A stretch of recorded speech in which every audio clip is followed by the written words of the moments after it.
L'agitation était à son comble. Igerne, sur le point de défaillir, distingua non loin d'elle la voix du père Colomba, qui, 2 torches brandies à bout de bras, essayait de se faire entendre au milieu du vacarme et du va-et-vient de la troupe et des habitants de Tintagel. « Impossible, c'est impossible !» ne cessait-il de déclamer. « Le duc est rentré cette nuit même avec plusieurs de ses hommes, et doit être là-haut dans sa chambre avec son épouse. » « Non, » l'interrompit alors Merlin, d'une voix calme mais si puissante qu'elle résonna comme un gong aux 4 coins de la cour. « Non, Gorlois, le duc parjure n'est jamais revenu à Tintagel. Celui qui se repose là-haut est votre suzerain, votre haut roi, Uther Pendragon. » Des cris et des imprécations montèrent de toutes parts à l'annonce de cette nouvelle. Puis, le silence revenu, on se rua dans le vestibule où l'on venait de déposer le corps de Gorlois, enveloppé dans des peaux de bêtes hâtivement assemblées. Les hommes d'armes et les serviteurs commencèrent à défiler, des torches à la main, pour rendre un dernier hommage à leur seigneur. Mais soudain là, le père Colomba, brandissant sa croix de bois, se mit à hurler. « Cette femme est une sorcière, je l'ai toujours dit. L'arrivée du duc Gorlois hier n'était qu'une manifestation de ses pouvoirs diaboliques. Le magicien était bien sûr d'accord avec elle. Tous deux nous ont bernés en nous égarant sur les chemins de l'illusion. »« Non, mon père, » intervint alors Merlin de sa voix grave. « Il n'y avait dans tout ceci aucune sorcellerie. Vous avez vu, dans l'homme qui rentrait chez lui hier, celui que vous vouliez bien voir, votre seigneur, le duc de Cornouailles. Maintenant, mon père, remplissez votre office de prêtre. Nous avons besoin d'un enterrement pour le duc, et aussitôt après, d'une messe nuptiale pour consacrer l'union de votre haut roi et de dame Igerne, qu'il a choisie pour reine. » Le prêtre hésita longuement. On le sentait prêt à s'insurger, à exploser de colère contre ses nouveaux maîtres, qui refusaient manifestement de lui témoigner le moindre respect. Mais, seul contre tous, il préféra se taire, et crachant par terre avec mépris, il se retira en jetant à Igerne et à Merlin un regard rempli de haine. Près du cercueil improvisé de Gorlois, Igerne à genoux tentait de prier. Gorlois avait peut-être mérité une mort de traître, mais il l'avait aimée. À sa façon un peu rude, sans doute, mais il l'avait vraiment aimée. C'était pour elle qu'il s'était querellé avec Uther, pour elle qu'il avait renoncé à son duché, à son honneur. Soudain, elle sentit la présence d'Uther dans son dos. Il s'agenouilla près d'elle, en disant simplement, comme s'il voulait partager sa peine, « Ce n'est pas moi qui l'ai tué. Il est mort pour l'unité des peuples de Grande-Bretagne. » Igerne comprit à cet instant qu'Uther et elle supporteraient ensemble désormais tout le poids du royaume. Jamais plus, elle le savait, elle n'aurait Uther pour elle toute seule, comme elle l'avait tenu cette nuit, endormie dans ses bras. Oh bien sûr, elle aurait volontiers cédé à la tentation de le détourner des devoirs de sa charge, afin de le garder pour elle seule, et faire en sorte qu'il ne se préoccupe que de son bonheur. Mais la grande déesse ne les avait pas réunis pour satisfaire uniquement ses propres désirs. Agenouillée entre son mari mort et son amant vivant, entre l'homme qu'elle n'avait jamais aimé et celui qu'elle avait toujours aimé et aimerait jusqu'à la fin des temps, Igerne, duchesse de Cornouailles, pleura la tête penchée sur le côté, ses longs cheveux trop hâtivement noués déroulés sur ses joues en lourdes mèches désordonnées. Elle pleurait, et elle aurait pleuré encore longtemps, si une main amicale ne s'était posée sur son épaule, l'obligeant à lever les yeux. C'était Merlin, qui, tendrement penché sur elle, lui souffla avec compassion.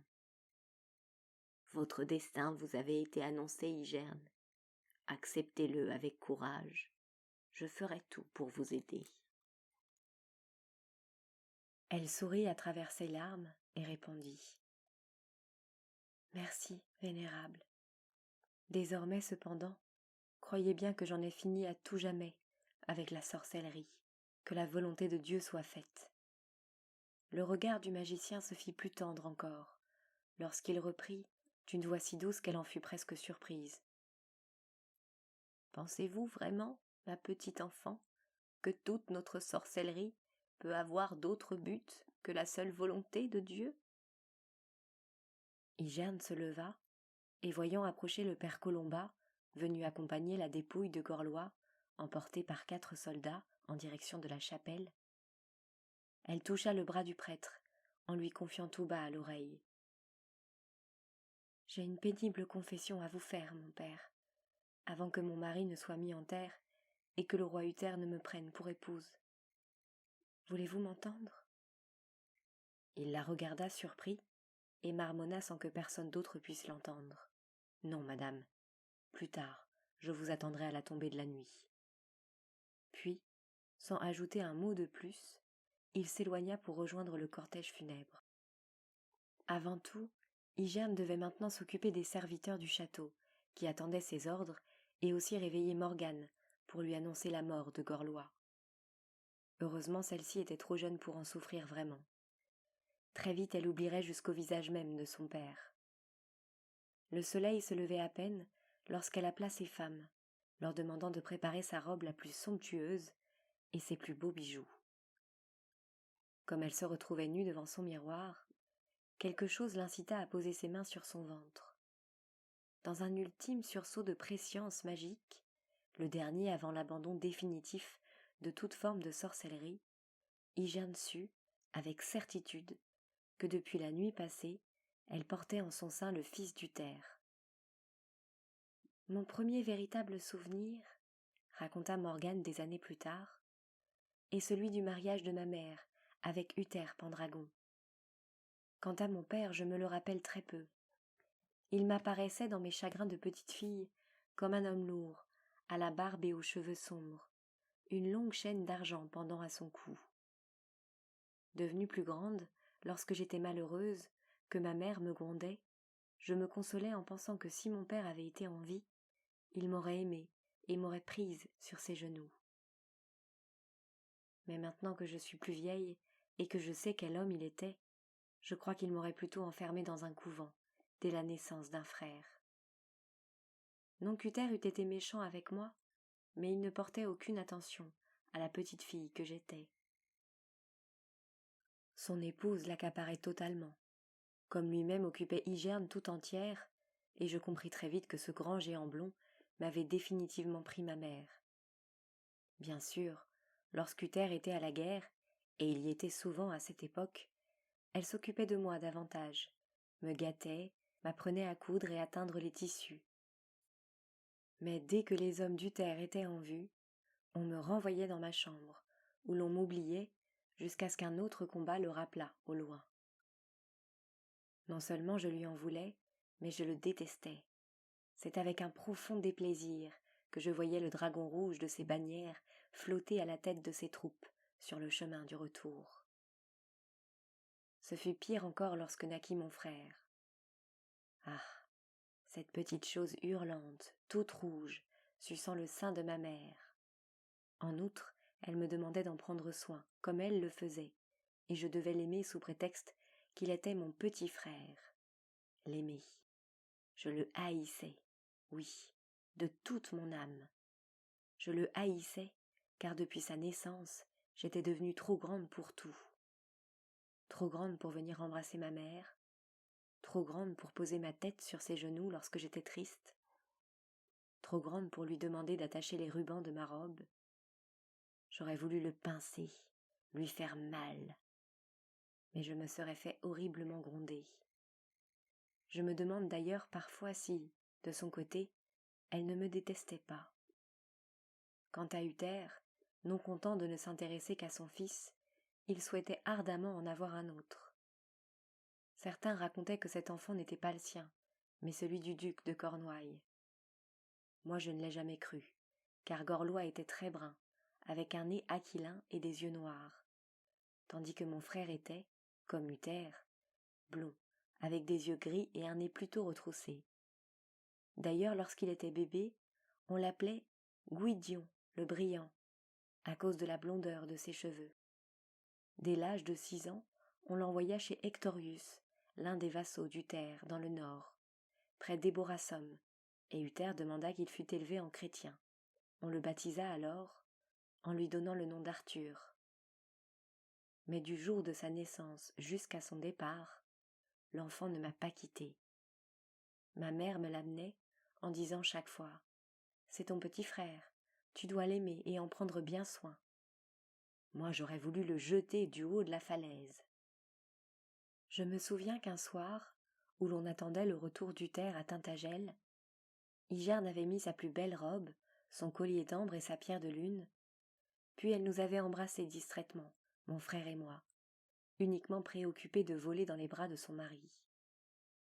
Elle avait les joues roses, l'œil brillant, la respiration rapide, que je lui connaissais comme chaque fois qu'elle savait Uther sur le point d'arriver. Comme je les détestais tous, elle, Uther et mon frère.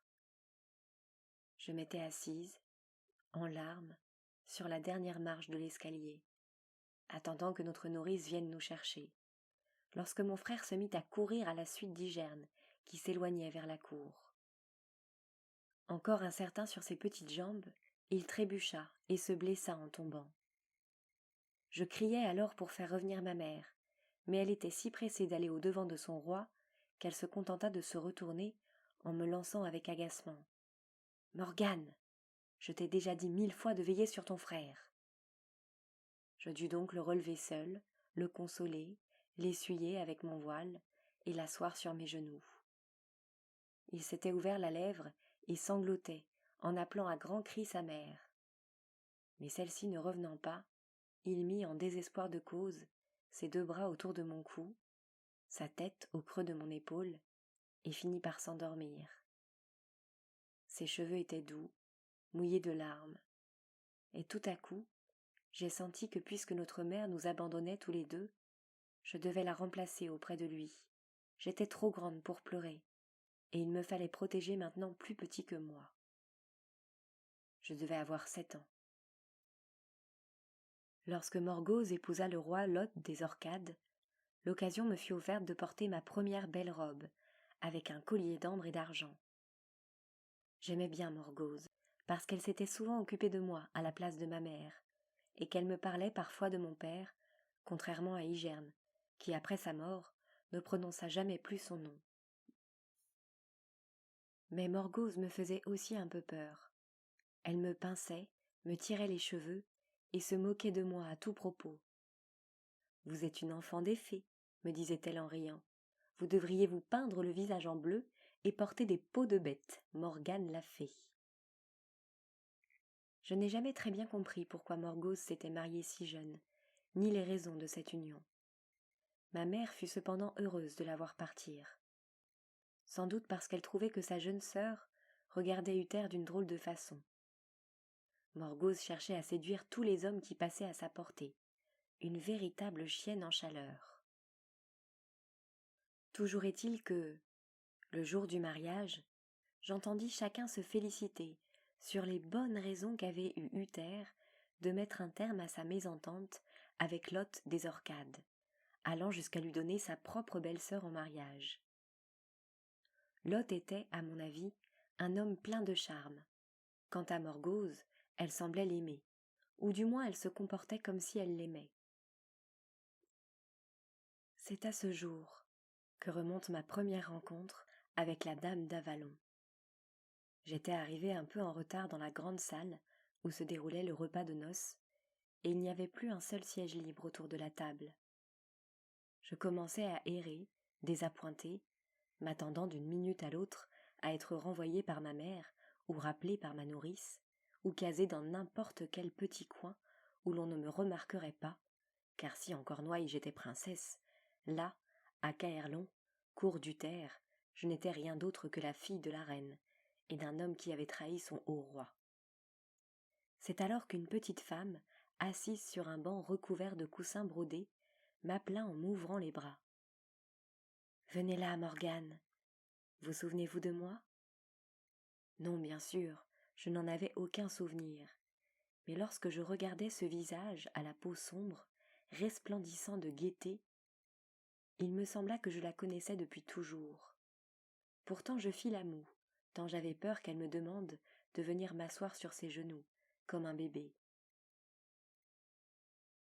Mais non, elle me sourit, se poussa pour me faire de la place sur le banc en me disant « Nous ne sommes pas bien grosses, ni l'une ni l'autre, et ce siège nous conviendra très bien. » Elle était toute petite, brune, débordante de vitalité, avec des rubans rouges dans les cheveux. Plus très jeune sans doute, mais encore très belle. Elle possédait une voix basse, très chaude, que j'écoutais avec une sorte de ravissement, et ce qui me plaisait par-dessus tout, c'est qu'elle me parlait comme à une adulte, et non pas de ce ton faussement enjoué et très niais que les personnes se croient obligées d'adopter lorsqu'elles s'adressent à des enfants. Je restais donc assise, à côté de Viviane, durant toute la cérémonie du mariage. Elle m'apprit qu'elle avait servi de mère à Morgause, et l'avait allaitée comme sa propre fille, après la mort de sa mère. Ceci me fascinait, car j'avais été furieuse lorsque Igerne avait refusé de confier mon petit frère à une nourrice, et préféré le nourrir elle-même, chose tout à fait inhabituelle pour une reine, disait lui-même Uther. Et là, j'étais tout à fait d'accord avec lui. Je détestais tant voir Gwydion téter le sein de ma mère. En réalité, je devais être jalouse, mais pour rien au monde je ne l'aurais avoué. « Votre mère était-elle une reine ?» demandai-je à Viviane, qui était vêtue aussi richement qu'Igerne et que toutes les reines du Nord. « Non, Morgane, elle n'était pas reine, mais grande prêtresse, dame du lac.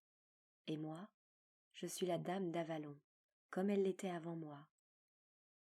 Peut-être, un jour, serez-vous prêtresse à votre tour, car vous avez en vous le sang du vieux peuple, et probablement possédez-vous le don. » « Qu'est-ce que le don ? » ?»« Comment ? Igerne ne vous en a jamais parlé ?» s'indigna Viviane. « Dites-moi, petite Morgane, vous arrive-t-il de voir des choses que les autres ne peuvent voir ? » ?»« Tout le temps, répondis-je en riant, mais le père Colomba dit que c'est l'œuvre du démon, et mère m'a demandé de n'en parler à personne, car c'est un sujet interdit dans une cour chrétienne. Si Uther l'apprenait, il m'enfermerait dans un couvent. Je ne veux pas aller dans un couvent, ni porter une robe noire, et ne plus jamais rire. Votre mère a raison de vous interdire de parler de vos visions au père Colomba. Oui, mais il est très mal de mentir à un prêtre. Écoutez-moi, mon enfant. Si vous mentez à un prêtre, il sera certainement furieux, mais le grand Créateur, lui, a d'autres choses à faire que de se fâcher contre les enfants. Soyez rassurés à ce sujet. Dorénavant, évitez donc d'en dire plus qu'il n'en faut au père Colomba, et faites toujours confiance au don, car c'est le moyen utilisé par la déesse pour vous parler directement. La déesse est-elle la même que la Vierge Marie, mère de Dieu ? Tous les dieux ne sont qu'un, et toutes les déesses ne sont qu'une seule et même déesse. La grande déesse ne vous en voudra pas si vous l'appelez Marie, car celle-ci fut bonne et on l'aima. Mais ce n'est pas là une conversation pour un jour de fête, mon enfant. Sachez seulement que, moi vivante, vous ne mettrez jamais les pieds dans un couvent, quel que soit l'avis d'Uther à ce propos. Et maintenant que je vous sais en possession du don, je vais remuer ciel et terre, s'il le faut, pour vous emmener à Avalon. Mais que cela reste un secret entre nous. Promettez-le-moi, Morgane. Je vous le promets, répondis-je spontanément avec le plus grand sérieux. De ce jour, j'ai aimé Viviane, et je l'ai aimée à tel point qu'il m'est arrivé souvent de me sentir coupable, car le père Colomba, confesseur attitré d'Igerne, ne cessait de me répéter qu'en vertu de je ne sais plus quel commandement de Dieu, je devais honorer mon père et ma mère plus que quiconque au monde.